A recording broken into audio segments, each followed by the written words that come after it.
Hi കൂട്ടുകാരെ, good morning. എല്ലാവരും ചായയും കാപ്പിയൊക്കെ കുടിച്ചോ? എല്ലാവർക്കും എന്താണ് ഇവിടെയൊക്കെ വിശേഷങ്ങൾ? എല്ലാവർക്കും ജോലിയൊക്കെ ആയോ?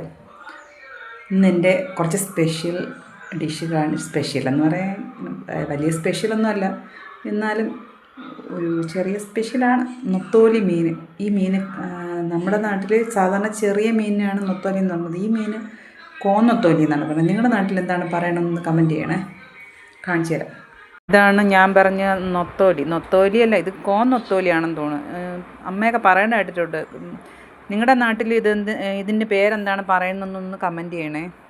നമ്മുടെ ഇവിടെ നൊത്തോലി എന്ന് പറഞ്ഞാൽ ചെറുതാണ്, പക്ഷേ ഇത് നൊത്തോലിയേക്കാളും കുറച്ചുകൂടെ വലുതാണ്. പിന്നെ ചാള മീനുണ്ട്. ചാള മീൻ റെഡിയാക്കി അങ്ങനെ പച്ചമുളകും തക്കാളിക്കൊക്കെ അരിഞ്ഞിട്ടിട്ടുണ്ട്. എൻ്റെ മീൻ ചട്ടി പൊട്ടിപ്പോയി. എൻ്റെ മോളുടെ കയ്യിൽ നിന്ന് തറയിൽ വീണ് പൊട്ടി. അങ്ങനെ ഇപ്പോൾ ചീനിച്ചട്ടിയിലാണ് മീനുണ്ടാക്കുന്നത്. മീൻ അരയ്ക്കാനുള്ള കൂട്ടാണ്. ഞാൻ മീൻ വയ്ക്കുന്നത് മല്ലിപ്പൊടി, മുളക് പൊടി, ഉലുവെല്ലാം കൂടെ വറുത്ത്, പിന്നെ കുറച്ച് തേങ്ങയും കൂടെ ഇട്ട്, പുളി, ചെറിയ ഉള്ളി ഇതൊക്കെ ഇട്ടാണ് ഞാൻ അരയ്ക്കുന്നത് കേട്ടോ. അതൊന്നും ചെയ്യുന്നത് കാണിച്ചില്ല. ഇതെല്ലാം കൂടി ചേർത്താണ് ഞാൻ മിക്സിയിൽ അരച്ചെടുക്കുന്നത്. സൂപ്പർ പേസ്റ്റാക്കി അരച്ചെടുക്കും. നമ്മുടെ നാട്ടിൽ ഇങ്ങനെയാണ് വെക്കുന്നത്. എൻ്റെ അമ്മയൊക്കെ പഠിപ്പിച്ചത് ഇങ്ങനെയാണ്. നിങ്ങൾ എങ്ങനെയാണെന്ന് കമൻറ്റ് ചെയ്യണേ. ഓക്കെ, നമുക്കങ്ങനെ മീനിൻ്റെ അരപ്പ് റെഡിയായി. അരച്ചു കൊണ്ടുവന്നു. ഞാൻ മറ്റേ സ്റ്റാൻഡ് ശരിയാവില്ല, അതുകൊണ്ട് ഞാൻ പിന്നെ കയ്യിൽ പിടിച്ചിട്ടാണ് എടുക്കുന്നത്. എല്ലാവരും ഒന്ന് സപ്പോർട്ട് ചെയ്ത് എന്നെ ഒന്ന് ഉണക്കിയാക്കി സഹായിക്കും കൂട്ടുകാരെ. ഇപ്പോൾ ലൈവ് ഇട്ടാൽ പോലും ആൾക്കാരൊന്നും വരുന്നില്ല. എല്ലാവരും അങ്ങോട്ടും ഇങ്ങോട്ടും സപ്പോർട്ട് ചെയ്താൽ മാത്രമേ നമുക്ക് മുന്നോട്ട് പോകാൻ പറ്റുള്ളൂ. ഈ മസാല എല്ലാം കൂടെ ഇനിയിട്ട് അങ്ങനെ മസാലയൊക്കെ ഇട്ട് ആവശ്യത്തിന് വെള്ളവും ഒഴിച്ച്.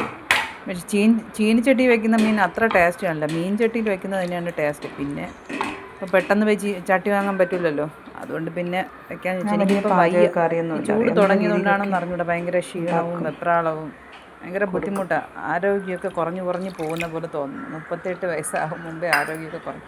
നിങ്ങൾക്ക് അങ്ങനെ വല്ല പ്രശ്നം ഉണ്ടെങ്കിൽ ഒന്ന് പറയണം കേട്ടോ. പിന്നെ നല്ല മുടി കൊഴിച്ചിലും എല്ലാം ഉണ്ട്.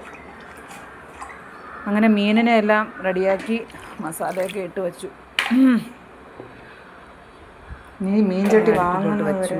എൻ്റെ മോള് ഗ്യാസിനൊക്കെ ബുദ്ധിമുട്ടുണ്ടോ? ഗ്യാസൊക്കെ കിട്ടിയോ? ഗ്യാസിനൊക്കെ ഇപ്പോൾ ഭയങ്കര ക്ഷാമമാണ്. വയ്ക്കാൻ പറ്റും. എല്ലാവരും ഗ്യാസൊക്കെ മാക്സിമം കുറച്ച് ഞാനും വലിയ കറികളൊന്നും അങ്ങനെ വെക്കാറില്ല, പക്ഷേ ഇന്ന് കുറച്ച് കൂടുതൽ വെച്ചു. അങ്ങനെ നമ്മുടെ മീനൊക്കെ ഇതാ തിളച്ചുകൊണ്ടിരിക്കുകയാണ്. പിന്നെ ക്യാബേജ് തോരനും, പിന്നെ എനിക്ക് വേണ്ടി ഒരു 2 വാഴയ്ക്കയും കൂടെ എടുത്ത് ഞാൻ തോരൻ വയ്ക്കും. ഡെയിലി ഉണ്ടെങ്കിൽ വയ്ക്കും. എന്ന് വെച്ചാൽ ചോറ് കുറച്ച് എടുത്തിട്ട് ബാക്കി.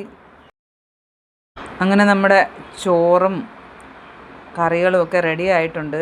മോള് എക്സാമിന് പോയിട്ടുണ്ട്. മോള് ഉച്ചയ്ക്ക് 12 1:30 കഴിയുമ്പോൾ വരും. പിന്നെ മോനുണ്ട്. മോന് ഇനി 31-ാം തീയതിയുള്ള എക്സാം. മോൾക്ക് ഇന്നത്തോടെ കഴിയും എക്സാം. എല്ലാം റെഡിയായി. കുറച്ചുകൂടി കഴിഞ്ഞാൽ എനിക്ക് പിന്നെ ഒട്ടും നിൽക്കാൻ പറ്റില്ല. ഞാൻ പറഞ്ഞില്ലേ, ഭയങ്കര ക്ഷീണമാണ്. ചൂടിൻ്റെ ആണോ അതോ എന്താണെന്നൊന്നും ഒരു പിടിയില്ല. BP ലോയാണ്, പെട്ടെന്ന് BP ലോയാണ് ആവും. പിന്നെ ഒരു സംഭവം കാണിക്കാൻ വിട്ടുപോയി, പൊരിച്ച മീൻ നൊത്തോലി.